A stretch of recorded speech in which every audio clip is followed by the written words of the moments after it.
Assalamualaikum warahmatullahi wabarakatuh. Ini manual revisi November 2021 mengenai selang pendingin yang sebelumnya hanya mempunyai 2 selang, sekarang mempunyai 6 selang karena memakai pendingin yang berbeda berbasis water block. Jadi ada 3 selang input ya yang harus disatukan, nanti ada videonya. 3 selang input sebenarnya bisa berbeda. Selang input ini bisa di kiri, yang sisi yang sebelah kiri, bisa di rombongan sebelah kanan. Tapi biasanya kita sarankan yang di sebelah kanan ya, selang input, lebih mudah mengingatnya. Dan untuk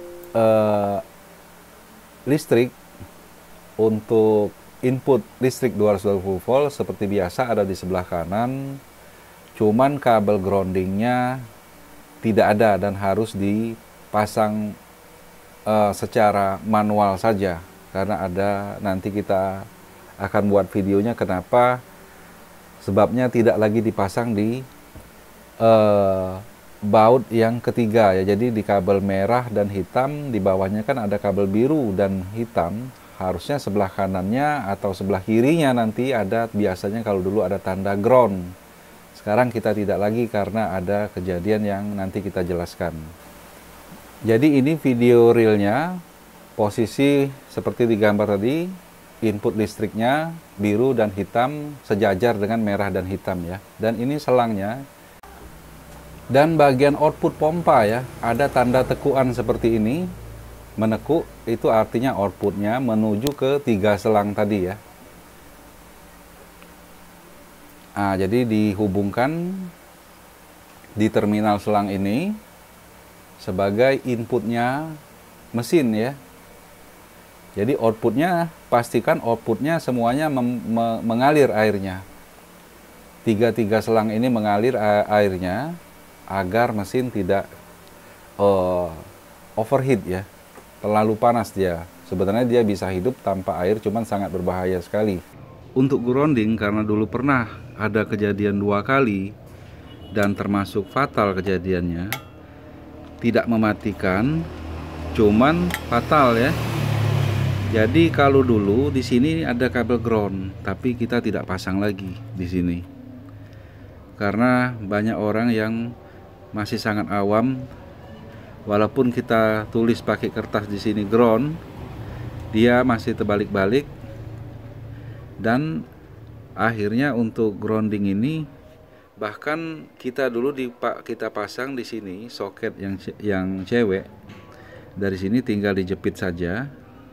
Kita ini masih juga ada yang salah antara input sama ininya, karena ada tempat kabel kan dan berdekatan dengan kabel listrik, sering terjadi kesalahan dalam pemasangan. Jadi kalau dulu di sini ada juga di sini kita berikan semacam skun ya, biar tinggal dijepit kan, juga ada kesalahan. Jadi kalau hemat kami semenjak itu, kita hanya menyarankan kalau mau pasang ground, dijepit saja di sini atau tinggal diperintir seperti ini saja kabelnya.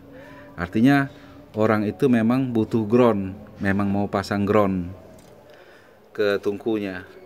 Jadi itulah sebabnya kita nggak pasang lagi di sini kabel groundnya, karena kebalik. Sudah pernah kejadian 2 kali dan orang itu nyetrum dan tungkunya juga berasap waktu itu. Lanjut kita ke depan. Ini koil pemanas, pastikan tidak beradu ya, atau tidak terhubung singkat. Jadi silahkan dimekarkan saja secukupnya saja, mungkin berjarak 3 mili atau 2 mili bahkan, atau 5 mili, tidak apa-apa. Yang penting dia tidak saling menyenggol. Dan jika ada kebocoran air, kencangkan saja secukupnya, ataupun dia masih menetes, diamkan saja. Karena daripada dikencangkan, di dalamnya takutnya ikut terpelintir kalau terlalu kuat. Jadi sekuatnya itu sedang-sedang saja. Dan tetap pada kondisi semua masih mati ya. Karena ini sudah siap, ini saya hidupkan saja. Jadi pastikan sebelum dihidupkan, tombol sebelah kanan ini terputar di sebelah kiri, semuanya jadi sebelah kiri ya. Kalau di garis putih artinya pemanas on. Nah, wattnya naik langsung. Naikkan jika memang semuanya sudah siap, naikkan secara perlahan saja melihat di tanda yang extensionnya W ya. Seperti sekarang ini 900W, 1000-an W misalnya kan, dinaikkan saja pelan-pelan dari sekian ratus tadi. Dan lampu yang di atas volume juga hidup. Nah, jadi kapas itu sangat membantu untuk mempercepat pemanasan ya, agar tidak terkena udara, juga membantu mengurangi dari kecepatan teroksidasinya koi atau crucible-nya teroksidasi karena udara. Jadi setelah semuanya siap, naikkan saja secara perlahan, tombol putar sebelah kanan dulu di batas garis putih, baru volume dinaikkan. Ciri-ciri umum jika koil depan ini korslet atau saling bersentuhan satu sama lainnya, 2 atau 3, itu pada waktu kita sebelum menghidupkan pemanas on, tombol sebelah kanan, tentunya tombol sebelah kiri, volume sebelah kiri juga diputar paling minimum. Jika keadaan normal, setelah tombol pemanas diputar ke kanan sampai garis putih dengan volume minimum dan tanpa ada koi di dalamnya, wattnya itu hanya pada kisaran 100 sampai 300-an biasanya, seperti itu ya.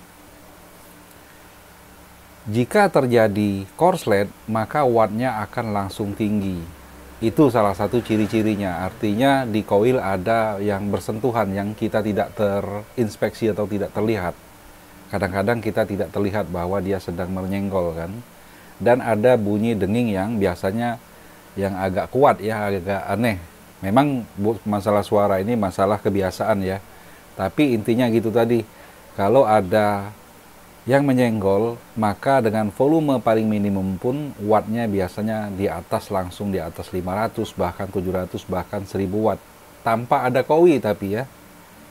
Tanpa ada koi di tengah koil, atau tanpa ada crucible di tengah koil. Lalu percobaan yang paling kami sarankan adalah melebur tembaga dulu ya. Pada umumnya terjadi peleburan tembaga pada watt mulai dari 900-an sampai 1000 lebih sedikit dalam jangka waktu sekitar maksimal 5 menit ya. Dengan menutup perhitungannya, dengan menutup ada kapas di samping koi seperti ini, dan koi ditutup dengan kapas di atasnya, cukup ditutup saja. Lalu dengan watt minimum di 900-an biasanya sudah terjadi peleburan setidaknya 5 menit, atau di 1000 lebih sedikit, atau bahkan di 1200, sekitar itulah. Jadi yang kami sarankan adalah cobalah dulu melebur tembaga untuk kita ketahui pada watt berapa dia tembaga tuh mulai terlebur. Masukkan saja kawat tembaga seperti di video ini.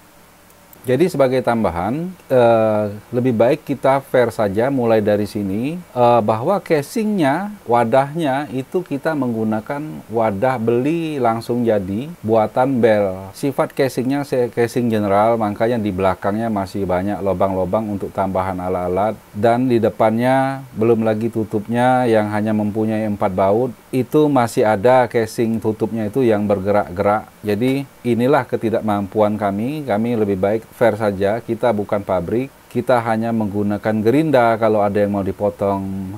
Untuk membengkokkan atau membending kita tidak memakai mesin bending CNC segala macam, hanya dibuat secara manual. Bahkan dulu kita membuat casing itu kita buat sendiri pakai kayu.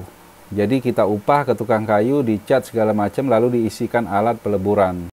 Jadi banyak sekali sebetulnya revisi-revisi yang sudah kita lakukan yang arahnya memang kita ingin membuatnya menjadi lebih baik. Mulai dari casing sampai hal-hal yang terkecil seperti PCB di depan, Nah, contohnya PCB. PCB ini aja dulu sekitar 2-3 tahun yang lalu kita belum menggunakan PCB fiber karena tidak ada di tempat kita. Lalu kita impor PCB fiber, akhirnya ketemu ada di Jawa, di Jakarta yang menjual PCB fiber. Maka kita ubah juga PCB-nya menjadi fiber. Intinya kita banyak melakukan revisi sudah sebetulnya.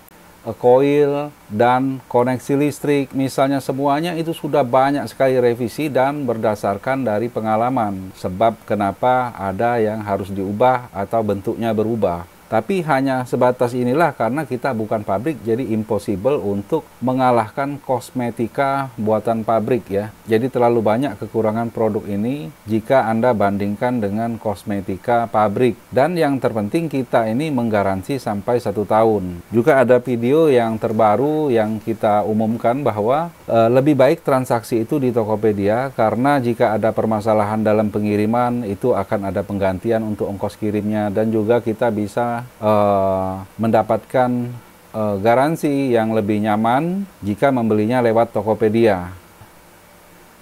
Oke, sekian saja dulu. Mohon maaf jika ada kata-kata yang salah. Assalamualaikum warahmatullahi wabarakatuh.